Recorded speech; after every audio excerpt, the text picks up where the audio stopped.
Mesdames et messieurs, une fois de plus, bonsoir et bienvenue dans ce journal. Comme vous le savez, tous les mercredis, il y a le Conseil des ministres qui se tient. Le Conseil des ministres qui s'est donc réuni en session ordinaire ce mercredi 26 décembre 2012 dans sa salle de délibération au palais de Koulouba sous la présidence du président de la République par intérim, le professeur Dioncounda Traoré. Après examen des points inscrits à l'ordre du jour, le Conseil a adopté un projet de loi, entendu des communications et procédé à des nominations. Ibrahima Diomblé, bonsoir. Bonsoir, Amara Malé Diallo. Voilà. Les détails pour ce conseil. Voilà, merci mesdames et messieurs, bonsoir. Au chapitre des mesures législatives. Sur présentation du ministre de l'économie, des finances et du budget, le Conseil des ministres a adopté un projet de loi portant un règlement général du budget d'État 2011. La loi de règlement est la loi par laquelle l'Assemblée nationale contrôle l'exécution du budget. Elle constate les résultats financiers de l'exercice budgétaire établis, le cas échéant, les différences entre les résultats et les prévisions. L'exécution du budget d'État pour l'exercice 2011 a donné les résultats suivants. 1. Au niveau des recettes, pour une prévision de 1275 milliards 775 millions de francs CFA environ, les recouvrements se sont chiffrés à 1128 milliards 458 millions de francs CFA, soit un taux d'exécution de 88,45%. Ces résultats ont été portés à hauteur de 1253 milliards 557 millions de francs CFA par l'apport de l'appui budgétaire global. Les recettes réalisées au titre du budget général, y compris les aides budgétaires, se chiffrent à 1244 milliards 888 millions de francs CFA pour une prévision de 1265 milliards 655 millions de francs CFA, soit un taux de réalisation de 98,36%. 2. Au niveau des dépenses, pour des prévisions de 1423 milliards 745 millions de francs CFA, le budget a été exécuté en dépenses à hauteur de 1268 milliards 883 millions de francs CFA, soit un taux d'exécution de 89,12%. L'exécution du budget d'État 2011 a dégagé un déficit de 141 milliards 605 millions de francs CFA contre un déficit prévisionnel de 149 milliards 970 millions de francs CFA. Le déficit a été couvert par les aides budgétaires et les emprunts. Au chapitre des mesures individuelles, au titre de la présidence de la République, le Conseil des ministres a été informé de la nomination de M. Ousmane Sy en qualité de secrétaire général de la présidence de la République.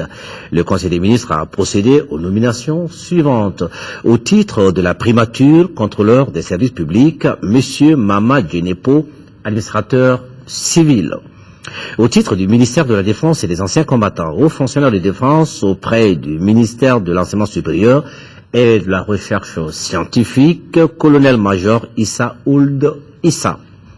Haut fonctionnaire de défense auprès du ministère de l'Énergie et de l'Eau, lieutenant-colonel Mamadou Keïta. Haut fonctionnaire de défense auprès du ministère de l'Élevage et de la Pêche, colonel-major Djigiba Toumani Sidibé. Au titre du ministère de la Justice, conseiller technique, M. Djougal Sissé, magistrat. Chargé de mission, M. Alassane Diarra, journaliste. Au titre du ministère de la Jeunesse et des Sports, secrétaire général, Seydou Dawa, inspecteur de la Jeunesse et des Sports, chef de cabinet, M. Gourou Sidi Ali Diallo, manager de projet de développement, conseiller technique, M. Sekou Touré, administrateur de l'action sociale, M. Boubacar Traoré, inspecteur de la jeunesse et des sports, Madame Si Fatmata M. Babi, professeur de l'enseignement secondaire, Madame Salamatou Maïga, administrateur de l'action sociale, M. Moussa Mouriké Traoré, professeur de l'enseignement supérieur, chargé de mission, M. Mamadou Baba Traoré, juriste, M. Moussa Bouli, journaliste, M. Abdoulaye Touré, sociologue. Au titre du ministère des Affaires religieuses et du culte, chargé de mission, M. Cheikh Abdourahman Maïga, juriste.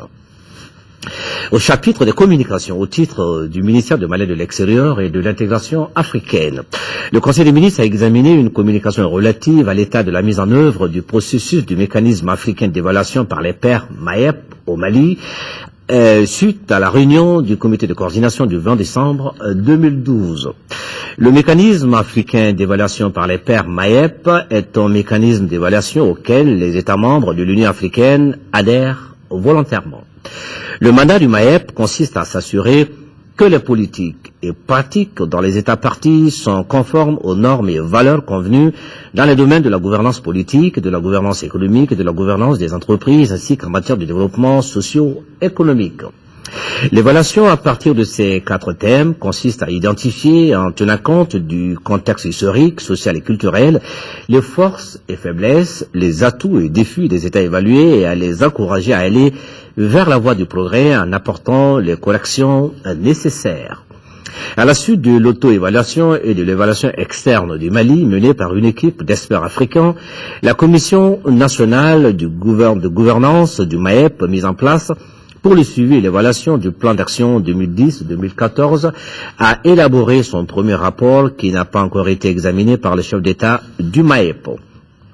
Aussi, compte tenu du contexte actuel, la Commission a jugé nécessaire d'élaborer un plan national intérimaire d'appui à la transition tiré du plan national dans la perspective de la présentation du rapport au Forum des chefs d'État. Ce plan d'action 2013-2014, articulé autour d'un certain nombre d'axes prioritaires totalement définis, vise notamment à améliorer le système judiciaire en vue d'aider à la restauration de la confiance entre la justice et les justiciables, aider à la promotion et la protection des droits des femmes et des enfants dans le contexte actuel de crise, appuyer les structures de contrôle de la gestion des finances publiques pour une meilleure synergie d'action et d'efficacité dans la lutte contre la corruption et le blanchiment d'argent. Voilà ce qu'il fallait retenir donc du Conseil des ministres de ce mercredi.